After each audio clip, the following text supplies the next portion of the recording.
મિત્રો આજે એક્સેસનું જે એન્જિન ઓઇલ છે ચેન્જ કર્યું છે એની આપણે એમઆરપી વિશે જાણીશું કે શું એમઆરપી છે અને કેટલા કિલોમીટર ઓઇલ ચાલતું હોય છે એ પણ આપણે જોશું। તો સૌથી પહેલાં જે એન્જિન ઓઇલ છે આપણે અંદર નાખી દઈશું।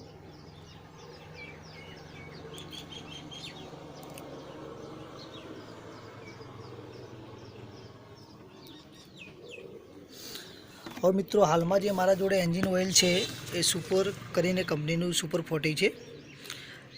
खाली एक्सेस पर एक ज वस्तु ध्यान राखवानुं रहेतुं होय छे कि 20W चाली नाखवानुं होय छे। तो एनी एमआरपी ની આપણે વાત કરીશું કેટલી એમઆરપી છે એ પણ જોઈ લેશું।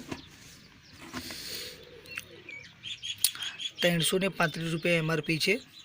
तो હવે જે આપણે કિલોમીટરની વાત કરીશું તો મિનિમમ 1200 કે 1500 ની આજુબાજુ ઓઇલ હંમેશા પરમેનન્ટ ચેન્જ કરવું પડતું હોય છે। અને જો કદાચ કે ગરમીનો માહોલ હોય તો મિનિમમ 1000 ની આજુબાજુ સમથિંગમાં ઓઇલ ચેન્જ કરવાથી ગાડીમાં કહેવાનો મતલબ ટુ વ્હીલરમાં હીટિંગના ચાન્સીસ બહુ ઓછા રહે છે। અને મિત્રો ઓઇલ વિશે એવું કોઈ પણ ઇસ્યુ લાગે તો કમેન્ટ બોક્સમાં જણાવો।